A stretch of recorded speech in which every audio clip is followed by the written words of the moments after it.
kita biasanya sering melafalkan sesuatu yang sangat penting, yaitu berkaitan dengan sholat. Jadi kalau sholat tanpa surat ini, maka sholatnya dianggap tidak sah. Surat apa itu?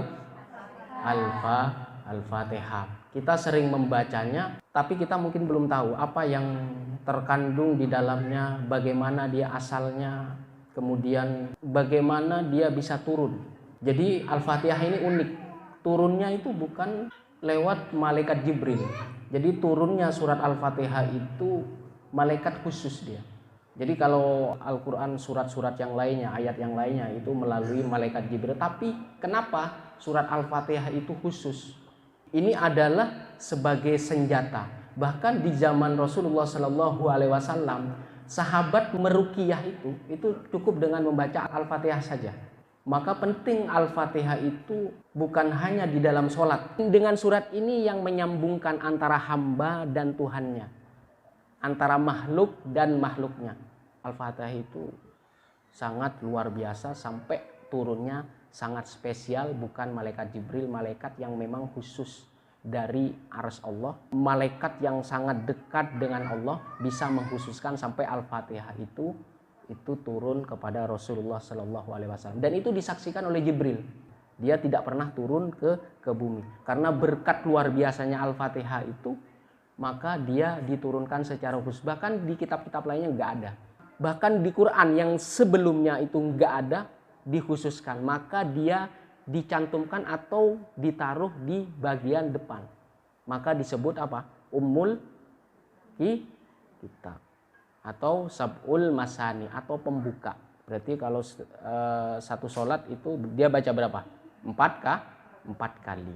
Syukur-syukur di luar sholat, apalagi dikhususkan kepada Rasulullah SAW, sahabatnya, kemudian kepada keluarganya, kemudian guru-guru kita, itu menyambung. Tabarukan dengan Al-Fatihah itu menyambung. Mungkin kalau dekat seperti ini kita bisa memanggil kan, ayo sini.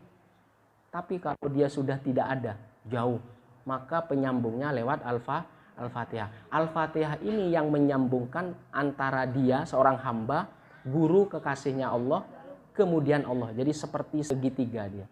Maka dalam keadaan apapun jangan tinggalkan. Kita misalkan ada orang yang meninggal, orang tua kita atau siapapun, atau sakit misalkan, maka cukup lahu.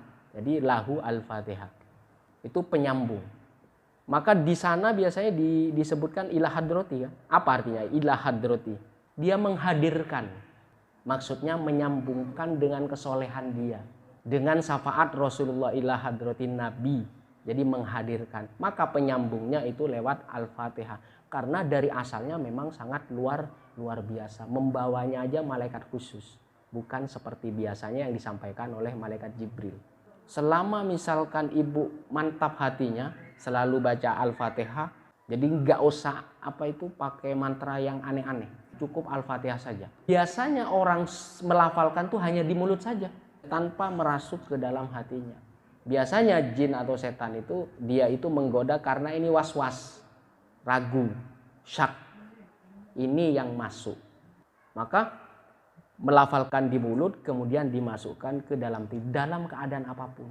Jadi kalau ibu ngambek gitu, ngomel apa, sudah Al-Fatihah saja, diam saja. Daripada ngomel misalkan marah-marah, merugikan yang lain, merugikan diri sendiri, mending Al-Fatihah, sujud saja sudah. Itu yang paling terbaik, menghindari tekanan, menghindari stres. Karena mungkin kalau kita di luar itu susah kan menghadapi kenyataan, misalkan harapan saya begini, tiba-tiba seperti ini. Tidak sesuai dengan apa yang kita harapkan. Maka seperti itu. Ini yang harus diperkuat. Kalau ini sudah kosong, maka potensi untuk dimasuki yang lain itu besar. Akhirnya yang aneh-aneh datang. Al-Fatihah itu sangat luar biasa.